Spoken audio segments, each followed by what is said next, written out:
Welcome back to the People Chronicles. Today on Storied Women, we have Diane Grandstrom. And what Diane has been telling us is about her son, about her background as a skilled registered nurse, a highly qualified registered nurse. And then in 1999, her life changed, as did her son, as did her entire family's, when her oldest boy, Eric, had a serious car accident and, as a result, had a serious brain injury. So I want to pick up a little bit about, you said that he spent 54 days or 50 some odd days in the hospital. And then what happened after he was released from the hospital, I'm assuming, and where did he go then?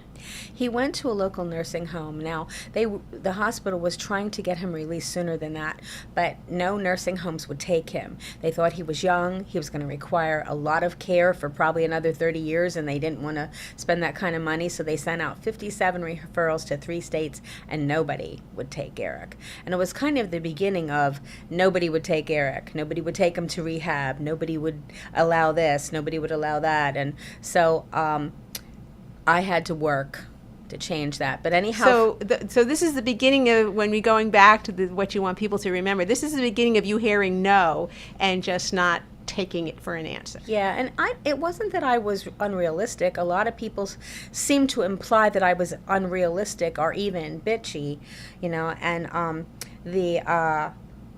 in my gut, I felt different. Now, perhaps if the situation was different, maybe I would have sensed that it was different, but I believed he was in there, and so we were fortunate that Spruce Manor took him, and so that's in West Reading, and it was only 2 miles from my house, and they let me visit any time I wanted, so I was usually there from 8 a.m. till 11:30 at night when the night shift came on, so we could meet the night shift, and I could see that he was sleeping when we left. And I don't mean that he was awake other times. I just mean that his eye was closed and he didn't have a grimace on his face or something.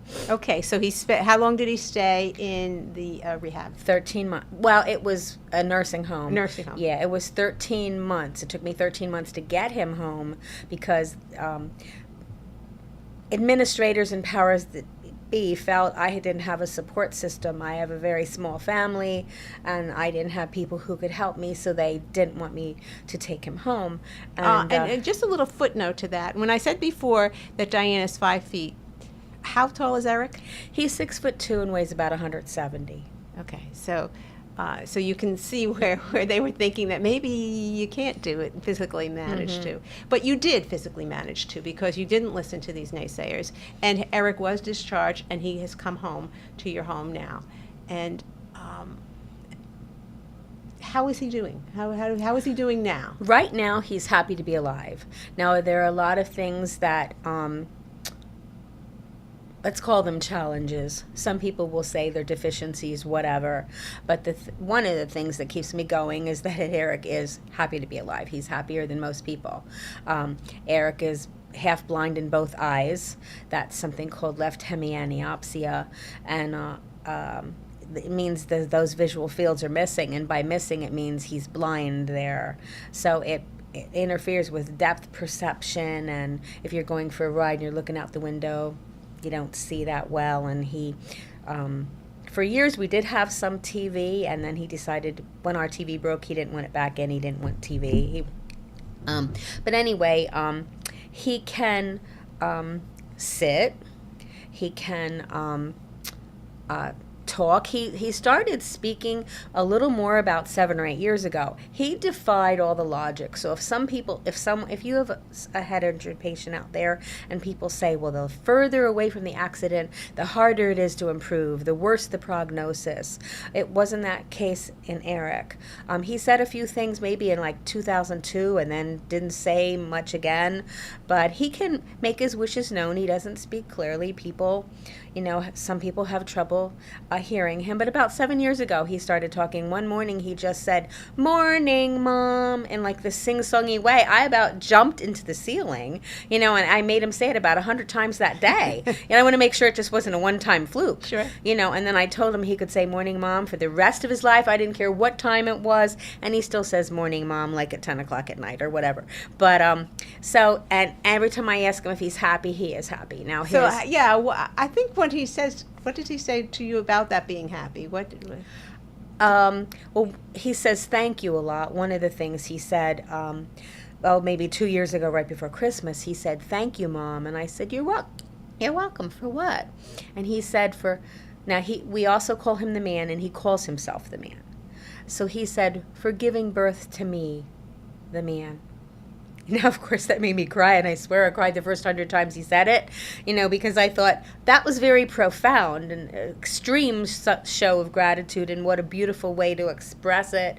And so my son was always heartfelt and gentle, and always a good person, and, always kind, and he still is. That's in there. Yeah. It sounds, and it comes out in so many different ways for you, and I know that you hang on to some of the memories that you had before he had the accident, and also that those kind words that he says to you now, that when he tells you he loves you, or just looks at you, or just is there with you. That you are his mother, and that, and you take care of him day in and day out. And could you give us like a typical day of what you do? Yes. Or is a day typical? Actually, when you asked me that question, I thought there is no typical day, but there are tasks that must be accomplished every day. Single day. Okay. And so that the basic ones, of course, are, he's incontinent, so he needs to be changed 6 or 7 times a day, depending on, what the actual need is. He needs to get a shower, so he has to be lifted up in a special shower chair, and fortunately we can get him into the shower. Now, do you have some home care? I have a wonderful woman named Allison Starr. She's a star in our family.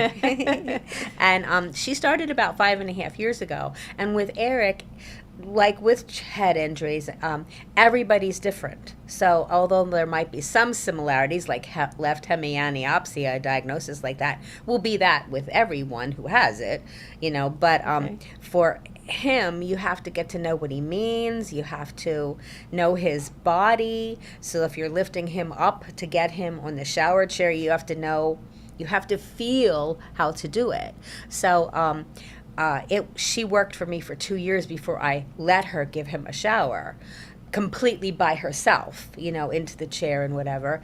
And then it was about 2.5 years ago I let her shave him. Now, it's because shaving was one of my fortes in the hospital. My girlfriend Sharon and I, when Sundays didn't used to be horrifically busy back in ICU, we'd shave everybody, and we'd wash their hair, and it's like we'd even trimmed eyebrows and stuff. So we were very good at shaving. Right. So I wasn't going to let somebody shave Eric until they were really good. Because like even in the hospital or the nursing home, if I wasn't the one who shaved, I'd come in and he'd have nicks, and I'd say, hey, I'll shave him.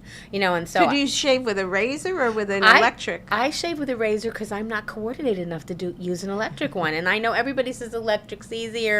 But I use the Gillette Blue inexpensive disposable razors, and he gets a nice clean shave. And right now he has a goatee, has a mustache and a goatee.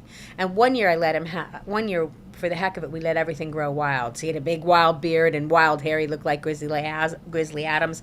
But you have some variety in your life. So it's. And I know another thing that you did, adding the variety in your life, is that Eric liked to swim. Isn't that correct? Yes. And so you put in a pool in your backyard specifically for that? Yes. And see, that was one of our dreams. Now, when he was in the nursing home, I actually called around to see if there was anywhere I could get him in a pool, because he did get to go to a rehab that has a pool. For 6 weeks, they would not allow him in the pool. And so anyway, I called Cindy Brown at Aquabilities, which unfortunately they closed a couple years ago. But they were willing to take him there with his trach. But fortunately, Does he have a trach now? not now. No, he pulled it. He pulled it out. They say he didn't pull it out; that it wasn't possible for him to pull it out. But he had pulled it out, and we were weaning him anyway, and he was fine and was taken to the hospital that night. He had an oxygen saturation of 99. That means super, super good. And anyway, they would let us take Eric. We got special diapers called Gabby's from Canada, so it wouldn't affect the pool. So I would put 2 and a swimming trunks on him. And first, she took him in the. We went there for 12 years. 12 Okay. years, twice a week. Okay, so And- now you have your pool at home, though. Yes. So in these things that are typical or not typical during your day, of taking care of his personal hygiene and stuff like that, that includes now swimming in the Yes. warmer months, correct? Yes, it also includes feeding and everything you can think of, nails and ears and teeth and, all those things, they take time. Yeah. But right now, he only gets in the pool 3 times a week because we got a lift, and when you go to buy pool lifts, they all show you the up and down. Yes, this is hydraulic, this is electric, the guy goes up and down. But they don't show you that there is no electric or hydraulic thing that takes them out over the pool. So, the lift goes up this way, there's a long pole, he hangs from, there might be some pictures later that you could see, but he hangs in a harness, and he hangs out over the water. So then the hydraulic lift drops him down, and then we pump it, get him back up, but you have to push him out. And one thing that was a shock to me after I thought I was going to be able to get him in every day, a couple times a day, is that I can't push him out. I mean, I have already pushed the pole with him out, and remember, he's 172 pounds, 6'2".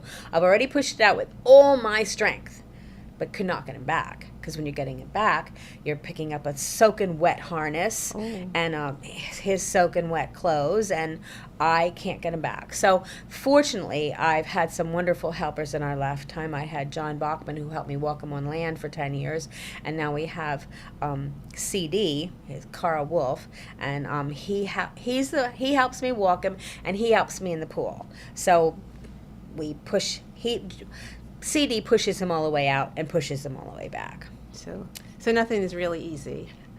No, and I always say there's no sleeping on the job. Don't blink, because when you look the other way or you think, oh, this is a piece of cake, somebody goes, oh no. and then you don't believe them anyway, because you don't believe that word. No. So your optimist zone, where is that poster now? It's actually in his room. It's in a glass frame in his room near his bed. I don't have it above his bed. I know Murphy's Law. I don't want it falling down and hitting him on his head, But anyway, so it's near his bed. It's in his room. And, I have to say, I'm not always optimistic. I mean, I have my down days where something triggers me. And So how do you cope with that? when I'm really exhausted in the middle of the night and he wakes up at 4, my first thought is, oh no, please go back to sleep. Or he even has seizures, and so when he's waking up at 4 and it's not a seizure, first I'm tired, and then I go, oh, it's not a seizure. And wait a minute, you love him. It's Eric. You got to get up. So for those first minute or so, I don't want to get up, because I'm tired and I'm praying that he'll just go back to sleep. But sometimes he's hungry in the middle of the night, so I'm not gonna, is his blood sugar low? Am I gonna not feed him because he's hungry and it's 4 a.m.? I get up and feed him. So you take this extremely good care of Eric. I mean, I've seen it. I have been Thank to your you. home and I've seen it. What's the care that Diane gets? Because I know, that we have talked off mic, and you had said that, you're not always up. You're not always, you get down. And I said to you, I remember, I would think that you were out of your mind if you didn't get down. I mean, you have been challenged with an incredible task, not only to take care of someone with a brain injury, but to take care of a child with a brain injury, which to me is, when you talk about extraordinary, that's extraordinary. It's just not in the natural order of things. So I ask you, well, how do you take care of Diane? How do you do that? So that's always a hard question, because Do you do that? Maybe I should ask, do you do that? Not often enough. Now, simple pleasures help. We are home a lot, and we're home almost all the time. And I say to people, we made our home a paradise. We're not going to Hawaii like I used to tell Eric when he was little we'd go to Hawaii, and I'm certainly not going to see the pyramids. I'm afraid now anyway to go over to see the pyramids. But so we laugh a lot. Eric still has a sense of humor, so we laugh about all those daily care things, and I have funny names for things. And just here's one example. When you pull somebody up in bed, when we first got home, he couldn't help me. I would stand on the top of the bed and pull his arms, and I'd go, me big strong squaw, because I'm certainly part Indian, and I'd go, nah, and I'd yank him up in bed. That's not exactly what you do in the hospital, but you find these ways, and they are funny. But so I think laughter maybe, and my aromatherapy, the smells, and making the orders for the hospice people. My grandson, he loves his Unky. That's his name for him. And he always says, good night, Unky, love you, sweet dreams, before Eric goes to bed. So those small things, like one time I read a book, Man's Search for Meaning, about a man who found joy and lived through Auschwitz. And so we're not in Auschwitz. We have actually a wonderful life and a lot to be grateful for. So when I'm down, if I'm crying, if I have to cry or whatever, then I'll go, I have a lot to be grateful for. Find your attitude of gratitude. And I remind myself to find my attitude of gratitude. I have no words. I have no words to respond to that. That is extraordinary. And we talk about that in Lunch with Lucille, about finding that gratitude, of having that gratitude attitude, because it just gives you that uplift, to be thankful for all those things that we have. And I think that what you have given Eric, and I think what you have given the people here too who are listening to this, is really that sense of gratitude that we can share together. And I appreciate you being on the show today. And I know that if she were to stand up, I think everyone who is listening to you now would see truly how tall you are and how big and how strong that you are. And I thank you, Diane, for coming on to the show, because when it says no, it has nothing to do with you. Thank you for this opportunity. You're welcome, Diane. Thank you very much for being on Storied Women. Thank you.